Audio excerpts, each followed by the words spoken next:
जरूरत और आत्मबोध के बारे में है। ये हमें सिखाती है कि हमारी असलियत इस बात पर निर्भर नहीं करती कि हम कहाँ हैं, बल्कि इस बात पर निर्भर करती है कि हम खुद को क्या मानते हैं। शीर्षक: मुर्गियों के बीच का बाज। अध्याय 1: भटका हुआ अंडा।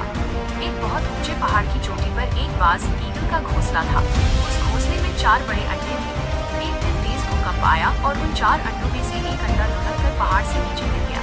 किस्मत से वो अंडा सीधे एक मुर्गी के बाड़े पोल्ट्री फार्म में जा गिरा। मुर्गियों ने उस अजीब से बड़े अंडे को देखा। उन्हें समझ नहीं आया कि ये किसका है, लेकिन एक बूढ़ी मुर्गी ने उसे अपने पंखों के नीचे छिपा लिया और उसे सेने हैच लगी। अध्याय 2: गलत पहचान।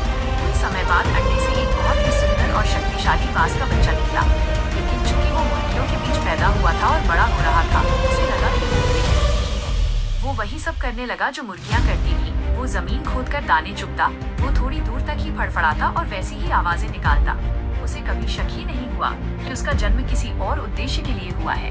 उसके पंख बड़े थे, उसकी चोंच नुकीली थी और उसकी आंखों में गजब की तेजी थी, लेकिन उसकी संगत ने उसे ये विश्वास दिला दिया था कि वो जमीन पर चलने वाला एक साधारण पक्षी है।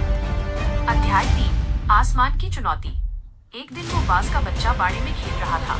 अचानक उसकी नजर ऊपर नीले आसमान की तरफ गई। उसने देखा कि बादलों के बीच एक बहुत ही शानदार पक्षी बिना पंख फड़फड़ाए बड़ी शान से उड़ रहा है। वो हवाओं को चीरता हुआ ऊंचाइयों को नाप रहा था। बाज के बच्चे ने हैरानी से पूछा, ये कौन सा अद्भुत पक्षी है? पास खड़ी एक मुर्गी ने हंसते हुए जवाब दिया, अरे वह बाज है, पक्षियों का राजा।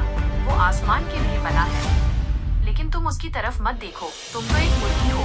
मुर्गियां उतना ऊंचा नहीं उड़ सकती। अध्याय 4: मान लिया और हार गया। बाज के बच्चे ने उस मुर्गी की बात को सच मान लिया। उसने अपनी गर्दन झुका ली और फिर से दाना चुगने लगा। हर बार जब वो ऊपर देखता और उड़ने की चाहत उसके मन में जागती, तो उसके साथी उसे याद दिला देते कि वो एक मुर्गी है और मुर्गियों की औकात जमीन पर ही रहने की होती है। वो बाज का बच्चा पूरी जिंदगी एक मुर्गी की तरह ही जिया। वो कभी ऊंचा नहीं उड़ा, कभी बादलों को नहीं छुआ और एक दिन वो एक साधारण मुर्गी की मौत ही मर गया। वो एक राजा की तरह पैदा हुआ था, लेकिन मानसिक गुलामी की वजह से वो एक गुलाम की तरह खत्म हो गया। इस कहानी का गहरा विस्तार। Voice over context. ये कहानी हमारे सामाजिक प्रभाव, सोशल कंडीशनिंग और डर का एक कड़वा सच है।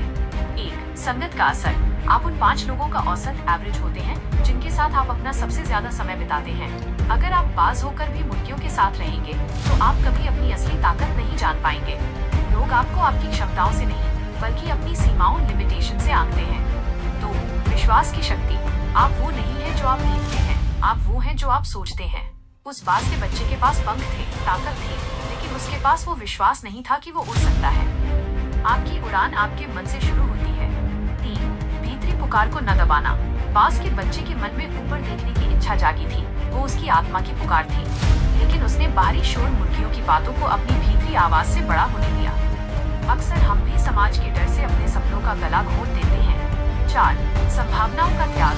हम में से बहुत से लोग मुर्गियों के बाड़े कंफर्ट जोन में इतने सुरक्षित महसूस करते हैं कि हम उस खुले आसमान चैलेंजेस के जोखिम से डरने लगते हैं। जीवन का सबक। दुनिया आपको बताएगी कि आप क्या कर सकते हैं और क्या नहीं। लोग आपकी उड़ानों को असंभव कहेंगे, लेकिन याद रखिए, बाज कभी मुर्गियों से सलाह नहीं लेते। अगर आप कुछ बड़ा करना चाहते हैं, तो उन लोगों की बातें सुनना बंद कीजिए जो खुद कभी ऊंचा नहीं उड़े। अपनी गर्दन ऊपर उठाइए, अपने पंख खोलिए और एक बार छलांग लगाइए।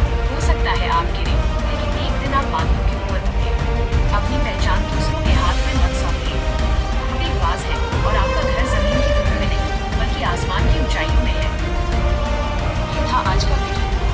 मुझे उम्मीद है कि आपको इससे कुछ नया सीखने को मिला होगा और ये आपके काम आएगा। अगर आपको यह वीडियो पसंद आया तो लाइक का बटन दबाना न भूलें। चैनल को सब्सक्राइब करें ताकि आप हमारा कोई भी नया वीडियो मिस न करें। और हाँ, अगर आपके मन में कोई सवाल है या आप किसी खास टॉपिक पर वीडियो चाहते हैं तो नीचे कमेंट बॉक्स में जरूर लिखें। आपके सुझाव हमारे लिए बहुत कीमती हैं। अपना कीमती समय देने के लिए बहुत बहुत धन्यवाद। देखते रहिए इंस्पिरिन MTP, सीखते रहिए और दूसरों को प्रेरित करते रहिए। मिलते हैं अगले वीडियो में। जय हिंद।